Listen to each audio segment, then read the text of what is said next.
flor em flor, são as gentis abelhinhas que vão em busca do amor, trazem notícias do reino, falam a luz do Senhor. Acima de todas as dores que o homem encontra aqui,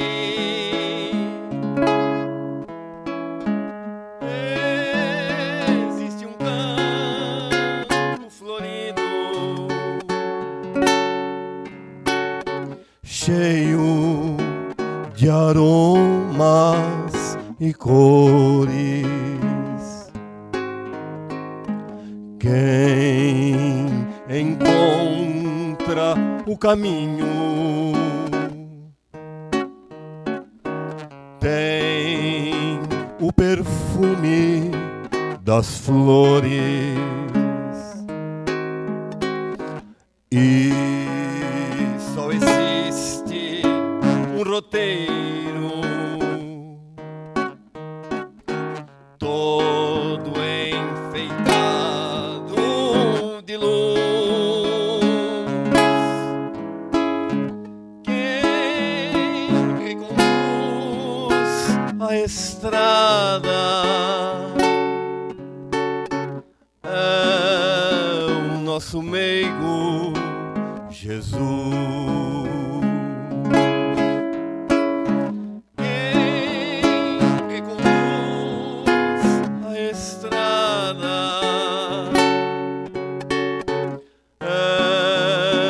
Nosso meigo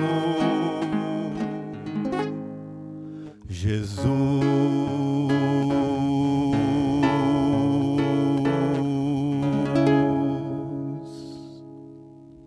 Convidamos agora o nosso irmão Pirola para nos trazer a mensagem da noite e agradecemos mais uma vez a ele. Obrigado, Pirola. Mais uma vez, boa noite a todos. Que a paz de Jesus, o nosso Mestre, continue presente nos nossos corações. Na noite de hoje, eu vou trazer para vocês uma reflexão que se encontra no livro Iluminação Interior, ditado por Joana de Ângeles, com a psicografia do Divaldo. Nesse livro, no capítulo 28, Joana de Ângeles ela fala sobre quando Jesus esteve entre nós e o relacionamento daquelas pessoas que conviveram com eles. Tem algumas pessoas que constam nos relatos bíblicos e outras tantas nós não sabemos o nome. Mas então ela faz um comentário justamente sobre o que significa Jesus na nossa vida. Então, ela falando de cada um deles, traz também para nós uma reflexão, porque nós também nos encontramos nas mesmas situações que aqueles irmãos. Então, Joana, ela começa, falando, ela fala sobre vários, ela fala sobre João, o evangelista. João, na sua imaturidade, nós sabemos que ao tempo de Jesus era o apóstolo mais novo e ele tinha uma imaturidade muito grande. E para ele, então, Jesus significa a maturidade. Ele, quando começou a conviver com Jesus, ele passou a refletir profundamente sobre tudo aquilo que Jesus ensinava, não somente para ele, mas também para as pessoas. Então aqui nós temos um ponto de reflexão, que muitas vezes nós lemos o Evangelho de Jesus, fazemos o evangelho no lar e às vezes até reclamamos, porque caiu várias vezes o mesmo evangelho durante 2, 3 semanas. Então, esse ponto de João significa que nós devemos refletir, amadurecer essa ideia do evangelho do Mestre. Para Maria de Magdala, Jesus significa o verdadeiro amor, porque nós sabemos nos relatos bíblicos que Maria de Magdala, ela era uma senhora, recebia várias pessoas, vários homens da alta sociedade na sua casa, era mercadora de perfumes e, de uma certa forma, muito influenciada por espíritos inferiores moralmente falando. Então, ela tinha um sentimento de amor muito grande, mas esse sentimento de amor era confundido com o amor carnal. Então, no momento em que ela começa a conviver com Jesus, ela entende. Então, ela aprendeu com o Mestre o sentido do verdadeiro amor, da fraternidade para com o nosso próximo. Então, para nós, também é um ponto de reflexão. A nossa preocupação no nosso dia a dia, principalmente com as coisas materiais. Desde o momento em que nós levantamos até o momento em que nós vamos deitar, nós estamos preocupados, às vezes muito mais, com as coisas materiais, não é? Restringindo esse amor somente aos nossos entes queridos, diferente daquele amor que o Mestre nos ensinou.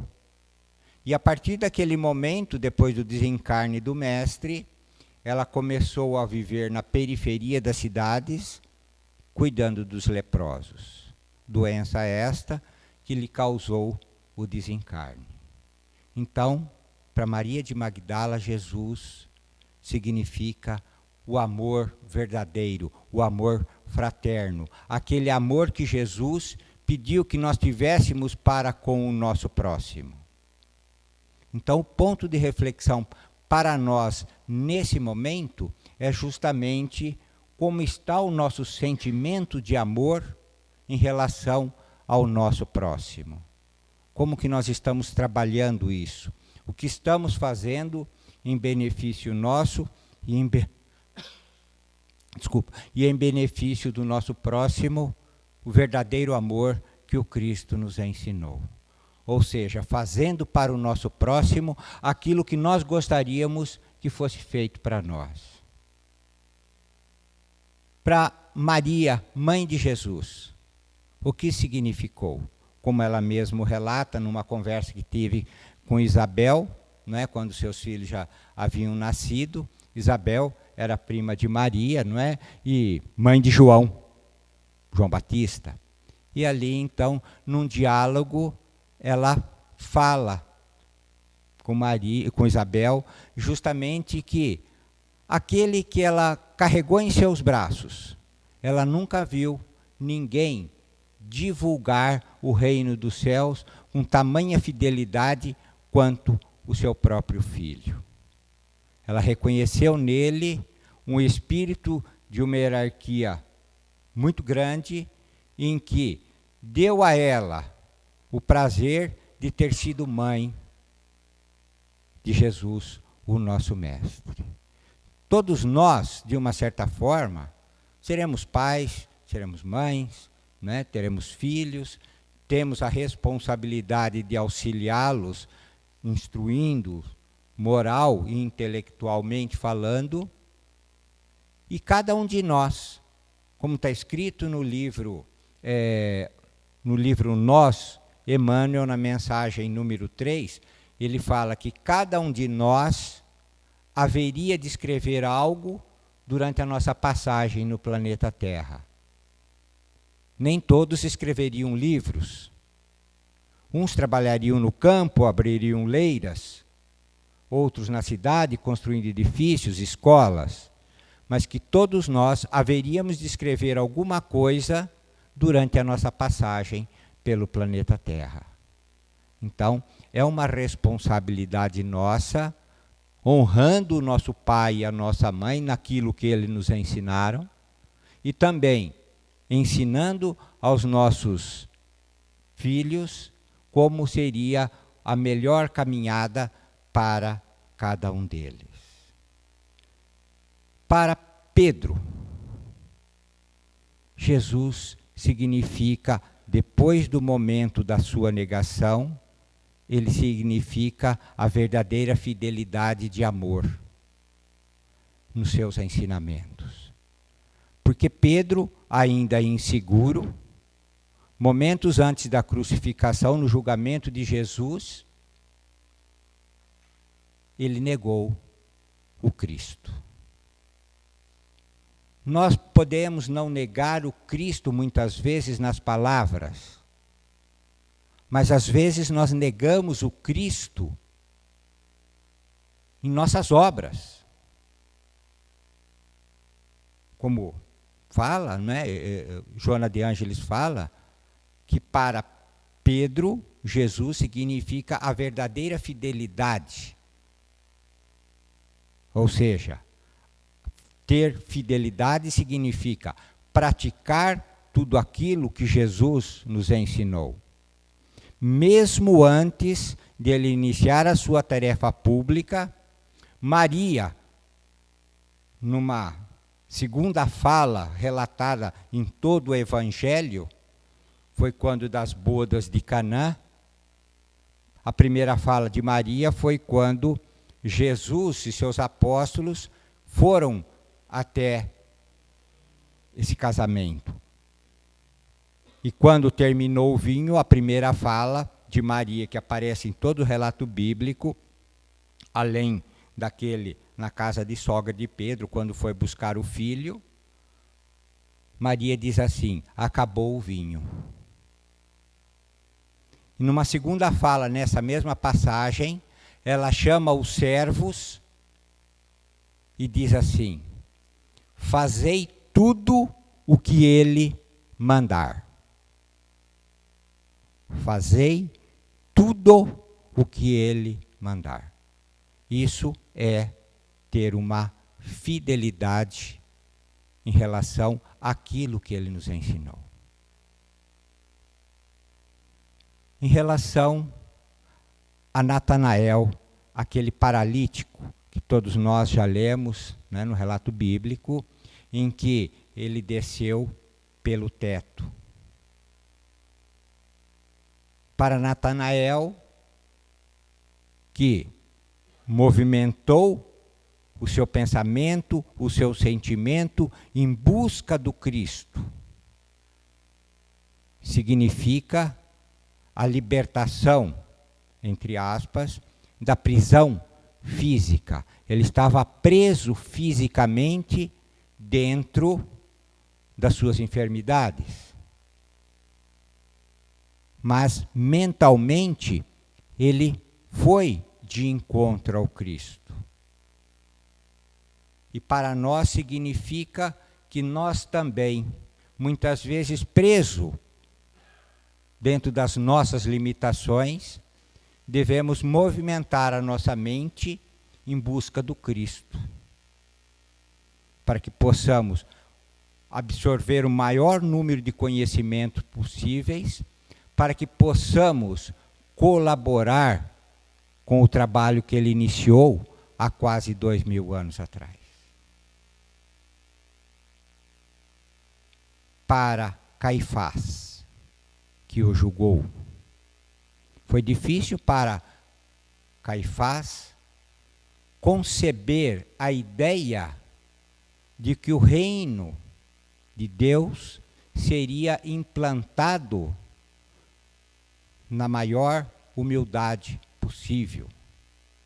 Ao contrário da ostentação do grande templo, dos rituais do grande templo. Então ali nós vamos percebendo que o reino de Deus ele vai ser implantado humildemente.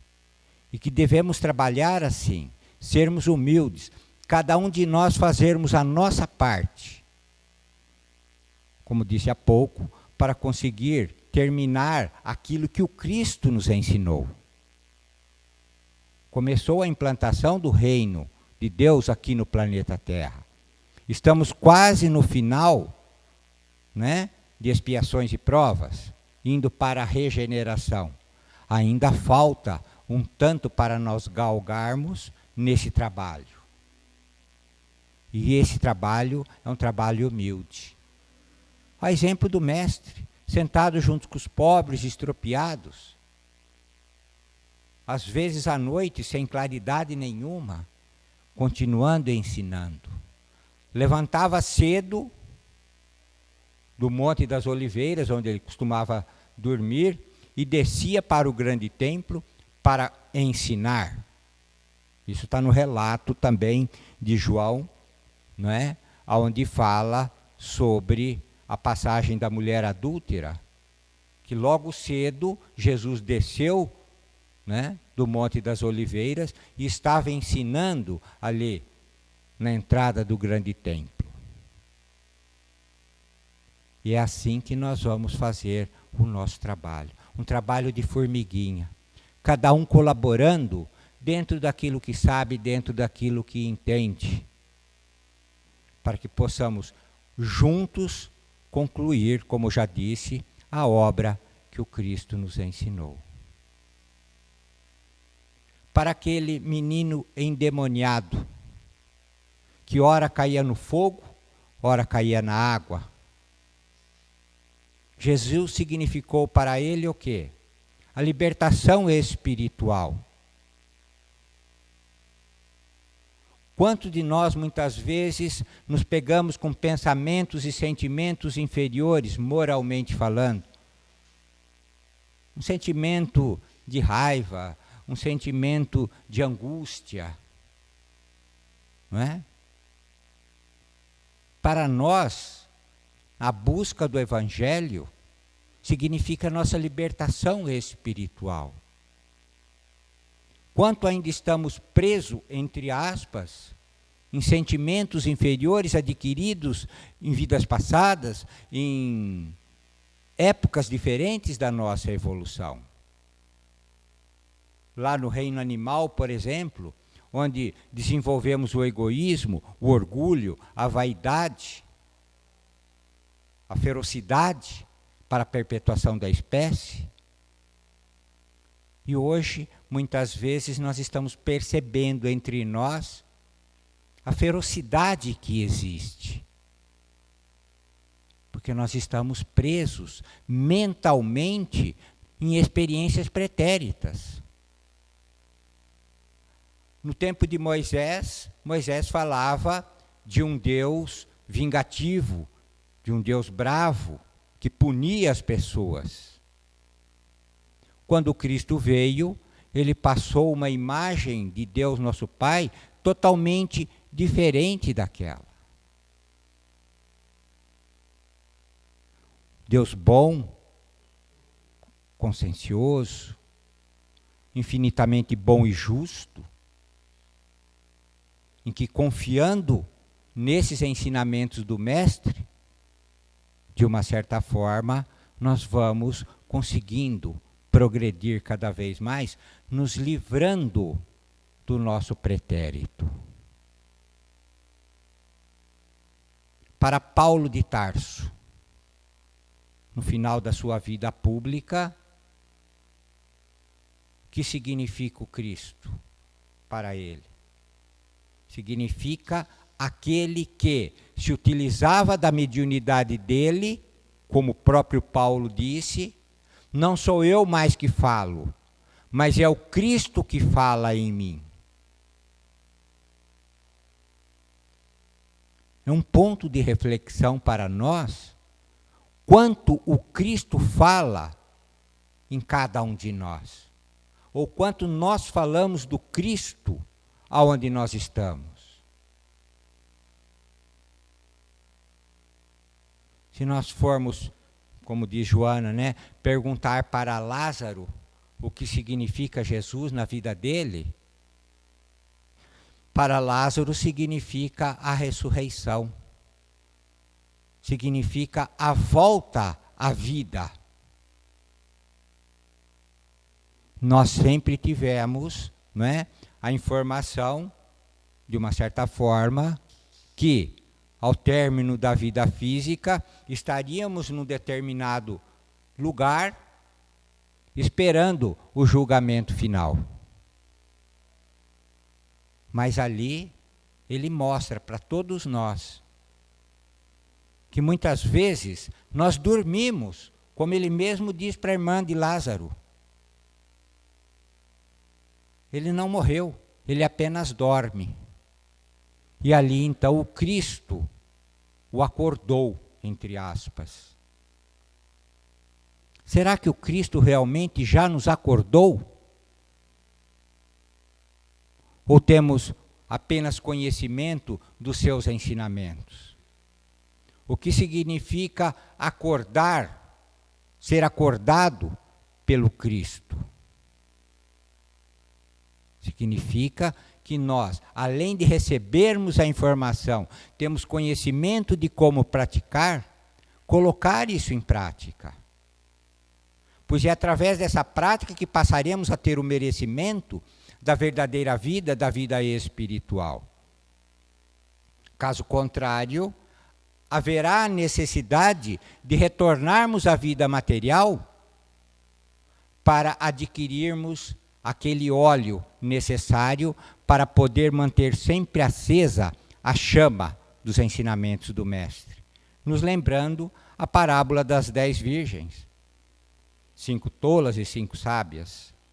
As tolas foram ao encontro dos seus esposos e não levaram o óleo, que significa o exemplo, a prática desses ensinamentos.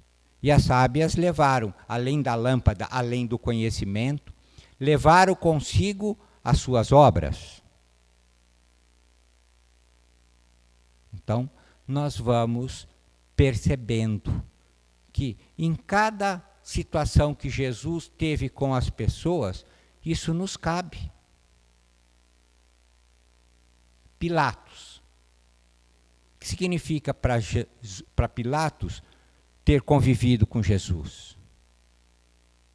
Pilatos aprendeu ali naquele momento o verdadeiro poder eterno, não o poder temporal que chega e termina, como o do próprio Pilatos, mas o poder moral que o Cristo nos ensinou. Esse sim é eterno, porque ele vem de Deus nosso Pai. Então nós vamos percebendo que cada passagem do Cristo tem algo significativo para nós também. E que se nós conseguíssemos aproveitar um pouquinho de cada um, nós vamos, de uma certa forma, nos melhorando. Ninguém vai se tornar santo de um dia para o outro. É trabalhando gradativamente, arando aquela terra, entre aspas, não é? Cheio de vícios, cheio de defeitos, cheio de paixões, para que nós possamos realmente fazer com que a boa semente possa brotar. Se perguntássemos para Zaqueu, por exemplo, o que significa Jesus, Zaqueu com certeza diria que seria a verdade, seria realmente a verdade, a libertação. Porque, embora Zaqueu, muito conhecido, ele era um cobrador de impostos, ele não tinha amigos. Ele é tido como uma pessoa impura, pois ele, sendo judeu, cobrava impostos dos judeus para Roma. Olha o que significou Jesus na vida de Zaqueu. No livro de Boa Nova, né, Humberto de Campos nos fala sobre o encontro de Jesus com Zaqueu. Quando Jesus se encontrou com Zaqueu, falou: apressa-te e desce daí, porque hoje vou me hospedar na sua casa. E lá, quando chegam na casa de Zaqueu, ele conta tudo a sua vida, na frente de todos. Ele reconhece o seu erro. E além de reconhecer o seu erro, ele se propõe a se reconciliar com os seus devedores. E como se isso não bastasse, ele deu metade dos seus bens para os pobres. Foi aí quando Jesus, contou aquela passagem que ninguém pode servir a dois senhores. Ou amará um e odiará o outro, ou desprezará um e ficará bem mais próximo do outro. Quando nós falamos do cego de Betsaida, quando Jesus passou pelo vilarejo de Betsaida, trouxeram até ele um cego. Jesus o tomou pelos braços, o retirou da aldeia. E depois, então, passando saliva nos seus olhos, restituiu-lhe a visão física, parcialmente. E num segundo instante, impondo as mãos sobre a sua cabeça, entre aspas, restituiu a ele ou deu-lhe a oportunidade da visão espiritual. Quando ele diz que aí sim ele via homens perfeitos. Na primeira, entre aspas, visão física, ele via homens como árvores, estacionados com raízes. Mas quando lhe é aberta a visão espiritual, ele consegue ver as pessoas nitidamente, de uma forma melhor. Para nós a mesma coisa. Enquanto nós não abrirmos a nossa mente para o Evangelho, nós vamos sempre ver o nosso próximo como inimigo, como ele e eu. Eu não consigo ver no meu próximo um irmão. Eu não consigo fazer para o meu próximo, muitas vezes, a mesma coisa que eu consigo fazer por um ente querido. E aí, então,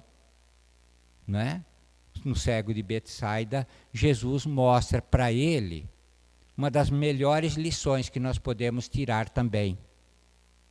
Quando ele diz assim: volte para a sua casa, mas não entre na aldeia. Ele morava na aldeia. Como é que ele voltaria para a casa dele e não voltaria para a aldeia? É porque na aldeia tinham determinados costumes e isso poderia lhe trazer o desequilíbrio novamente. Isso nos serve de reflexão também. Como para aquele cego, voltar para casa, mas não voltar a fazer as mesmas coisas que nós fazemos no nosso dia a dia. Para que nós realmente possamos manter o equilíbrio que adquirimos com a proximidade do Evangelho, com a proximidade do Mestre. Então, nós vamos percebendo, nesses breves relatos, a importância de Jesus na vida de cada um com os quais ele esteve ali, presente com eles. Um dia, com certeza, nós entramos em contato com o Evangelho do Mestre. Talvez possamos até estar presente com ele lá atrás, em algum momento da nossa caminhada, aqui ou no plano espiritual, recebendo orientações dos benfeitores amigos. Então, para nós, nos cabe, durante esta semana, refletirmos o que significa Jesus na minha vida, ou o que está significando. Joana de Ângeles, ela faz um comentário que todo aquele que entrou em contato com Jesus, com certeza não continuou a mesma pessoa.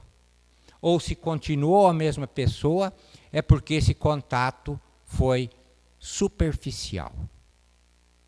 Que nós possamos também refletir, o meu contato com o Cristo, com o seu Evangelho, é superficial ou ele pode ser mais profundo, a ponto de realmente fazer com que eu possa me esforçar cada vez mais para uma transformação interior. Uma boa noite a todos, que a paz de Jesus, o nosso Mestre, possa continuar sempre presente nos nossos corações.